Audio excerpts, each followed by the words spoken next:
20 ఏళ్లు కష్టపడి పెంచిన పిల్లలు ప్రయోజకులైతే తల్లిదండ్రులకు ఎంత సంతోషం. తమ జీతంతో వాళ్లకు గిఫ్ట్ కొనిస్తే పిల్లలకు ఇంకెంత గర్వం. అందరిలాగే తన జీతంతో తండ్రికి ఇష్టమైన బైక్ కొన్నది యశస్విని. కానీ ఆ ఆనందం ఎంతోసేపు నిలవలేదు.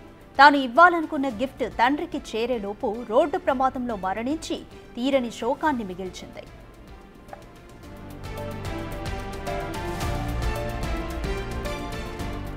పశ్చిమ గోదావరి జిల్లా భీమవరంకు చెందిన యశస్విని హైదరాబాద్లో సాఫ్ట్వేర్ ఉద్యోగం చేస్తోంది. తన తండ్రి కోసం రాయల్ ఎన్ఫీల్డ్ బైక్ను కొని సర్ప్రైజ్ ఇచ్చేందుకు తోటి ఉద్యోగి అచ్యుత్తో కలిసి భీమవరంకు బయలుదేరింది. సూర్యాపేట రహదారిపై జరిగిన యాక్సిడెంట్లో ప్రాణాలు కోల్పోయింది. ఆగి ఉన్న గేదెకు బైక్ ఢీకొనడంతో యశస్విని ఎగిరి రోడ్డుపై పడింది. పక్క నుంచి వెళ్తున్న లారీ ఆమె తలపై నుంచి వెళ్ళింది. ఈ ప్రమాదంలో అచ్యుత్ గాయాలతో బయటపడ్డాడు. కూతురు మరణ వార్త విని తల్లిదండ్రులు కన్నీరు మున్నీరుగా విలపిస్తున్నారు.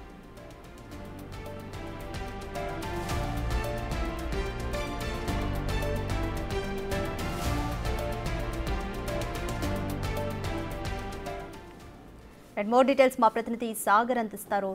సాగర్, యశస్విని తన తండ్రికి గిఫ్ట్గా ఇవ్వాలని రాయల్ ఎన్ఫీల్డ్ బైక్ని కొనే తన ఫ్రెండ్తో అచ్యుత్తో హైదరాబాద్ నుంచి భీమవరంకు బయలుదేరింది. క్రమంలో యాక్సిడెంట్ జరిగింది. యాక్సిడెంట్ ఏ విధంగా జరిగింది? ఈ కేసుకి సంబంధించి చూసిన స్థానికులు ఏమంటున్నారు? రాధిక, పశ్చిమ గోదావరి జిల్లా భీమవరం నియోజకవర్గం తుందూరు గ్రామానికి చెందినటువంటి చీడే జనార్దన్ కుమార్తె యశస్విని హైదరాబాద్ లో సాఫ్ట్వేర్ ఎంప్లాయీగా పనిచేస్తుంది.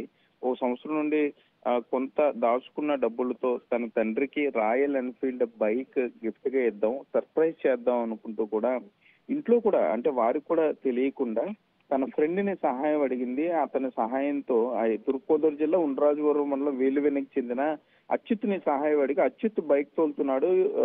యశస్విని వెనకాల కూర్చుంది. ఇద్దరు కలిసి తుందూరు బయలుదేరారు. తన తండ్రికి ఆ ఎన్ఫీల్డ్ బైక్ చూపించి ఒక్కసారిగా సర్ప్రైజ్ చేద్దాం అనుకుంది. కానీ సూర్యాపేట జిల్లా మునగాల మండలంకి వచ్చేసరికి జాతీయ రహదారిపై ఒక్కసారిగా వీరు అప్పటికే ఆ రోడ్డు పైన ఒక గేదె మృతి చెంది ఉండటం దాన్ని గమనించకపోవడంతో అక్కడ బైక్ స్కిడ్ అయ్యి ఒకసారిగా జాతీయ రహదారిపై పడిపోయారు. అచ్యుత్ కొద్ది చిన్నపాటి గాయాలతోనే బయటపడితే యశస్విని మాత్రం జాతీయ రహదారి మీద పట్టడం వెనక నుండి వచ్చిన లారీ ఆమె తల మీదుగా వెళ్ళిపోవడంతో అక్కడికక్కడే మృతి చెందింది. వెంటనే సమాచారం తెలిసిన పోలీసులు అక్కడ ప్రభుత్వ ఆసుపత్రికి తరలించారు. కానీ అప్పటికి యశస్విని చనిపోయిందని చెప్పారు. అచ్యుత్ కుమార్ కి చికిత్స ప్రస్తుతం అందిస్తున్నారనే చెప్పుకోవచ్చు. అయితే కనీసం తన కూతురు వస్తుందని కూడా తనకు తెలియదు, గిఫ్ట్ తీసుకొస్తుందని కూడా తనకి తెలియదు. కానీ ఆమె ఈ విధంగా రోడ్డు ప్రమాదంలో చనిపోయింది అంటూ కూడా తుందూరులో ఉన్న చీడే జనార్దన్ కి పోలీసులు సమాచారం అందడంతో ఒక్కసారిగా తుందూరు గ్రామం అంతా కూడా విషాద ఛాయల్లో మునిగిపోయిందనే చెప్పుకోవచ్చు. ఎంతో కష్టపడి చదువుకుని ఈ విధంగా తండ్రికి బహుమతి తీసుకొస్తూ తను ప్రాణాలు వదలటంతో అటు బంధువుల్లో గానీ అటు తుందూరు గ్రామంలో గానీ పూర్తి స్థాయిలో విషాద ఛాయలు అయితే అలుముకున్నాయని చెప్పుకోవచ్చు. నిన్న రాత్రే యశస్వినికి సంబంధించిన దహన సంస్కారాలను కూడా తల్లిదండ్రులు పూర్తి చేశారు. వారు ఇంకా అదే షాక్ లో ఉన్నారు. కనీసం ఎవరితో